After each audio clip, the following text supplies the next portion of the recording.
Akala ko ba meron ka na? My loves. O, akala ko ba meron na? Bakit ka pa nag-PM sa akin? Bakit gusto mo pa ako makita pag uwi ko? Ayan, labasan tayo ha, hindi ako sinungaling dito. Huwag mo kung bira-birahin sa mga bunganga mo na lagi na lang, mas lalo na sa private. Napakagrabe ka magsalita. Minumura mo na ako't lahat. Diyos ko, ayoko na magto. Nabubuwis ako sa ganyang tao eh. Tinanggap kita as friend. Kasi ex na kita, amin na. Meron na ako, taken na ako. Pero tinatanggap ko rin pagiging, friendly mo. Kasi friendly nga akong tao. Pero ngayon, naging friends lang kita? Nagsiselos ka na sa mga tao dito? Sino ka? Naniligaw ka pa nga lang sa akin, di ba? Lahat binakuran mo na, inaaway mo na sa LS ko, nawala lahat ng mga friends ko. Dahil sa'yo. O gusto mo, labasan tayo ngayon na baho. Ayaw ko sanang sabihin to pero ikaw, ang kapal ng mukha mo. Inamin mo nga, di ba? Sabi mo, meron ka ng girlfriend at, di ba? Pero bakit pinitirahan mo pa ako?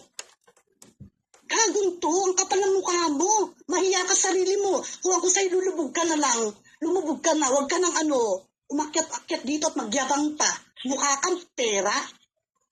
Yun lang, thank you. Medyo bawasan mo lang yung Hindi na po ako kasi Kabsat Hanzo sobra na. In private, in public, ganyan siya. Kaibigan rin natin yan, no? So, huwag masyado, no?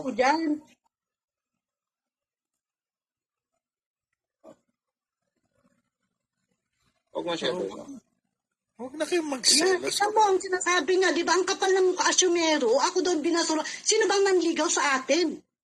Sino bang binasted ko 3 times bago kita naging tayo? Bago naging tayo? Tapos sabihin mo dyan, feeling pogi ka? Saan banda? Wala kang ang kita?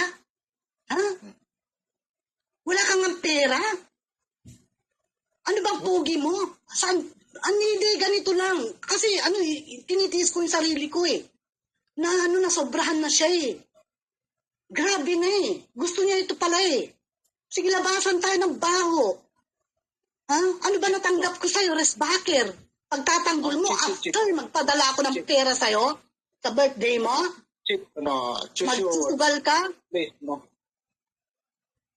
Bastos ka kasi. Huwag na kasi Bastos ka, ayaw kong gawin ito. Pinipilit mo ako. Masyado kang asyumero, masyado kang feeling pogi. Kung pogi ka dapat, mayroon kang maganda, mabait, na girlfriend na pinapakita ngayon. Pinagmamalaki sa Sokmed. Hindi wala, di ba? Ako pa rin. Yung pinabalikan mo, ako pa rin. Pinipm mo. Gusto mo makipagbalikan. Totoo to Huwag mo babalik ta rin. Sino ka para balikan ko? Resbacker, sino ka? Sa tingin mo sarili mo. Palamunin ka nga kung saan-saan ka. O gusto mo, dagdagan ko. Dahil nang sabihin ko naiipon dito sa puso ko yan. Ay naging zero ang pagmamahal ko sa'yo sa ginagawa mo sa akin. Verbal abuse, panlalait, pagsiselos, lahat. Pinirahan. Tapos gagawin mo? Sa akin? Sisiraan mo ako? Alipustay mo na ako'y matrona? Ay di inamin mo din. Na naging matrona ako sa'yo kasi nga nagbibigay ako. Sariling bibig mo yan. O di ba? Huwag kang tatanga-tanga Huwag mo kung subukan. Inggit na inggit ka. Gigil na gigil ka kasi kay Migs. Kasi, sinasabi ko lagi, hindi na ako palamura mula nung hindi na kita Di ba? Wala na tayo. Marami ako naging kaibigan. Noti-noti, masaya ako. Pero nung time, na tayo, palamura ako. Kasi lahat ng lumalabas sa bibig mo, puro anong tawag dito? Yung kantong mga words na adapt ko sa'yo. Okay, yun yung totoo. Grabe ka magsalita sa akin. Sobra. Umiiyak ako palagi sa mga kaibigan ko. Inaaway mo mga kaibigan ko. Sila Kremi, sila Ibiya, tinatawagan mo, sila Judy. Inaaway mo sila. kasi sinasabi mo, sinusulsulan ako. Hindi. Binablock lang kita kasi ayoko makipag-away sa bungangang katulad mo. Bastos ka. Bastos ang bunganga mo. Sobra. Totoo lang. I'm sorry ha. Pag ano tuloy ako eh. Okay lang yan. Ang masasabi ko lang dyan,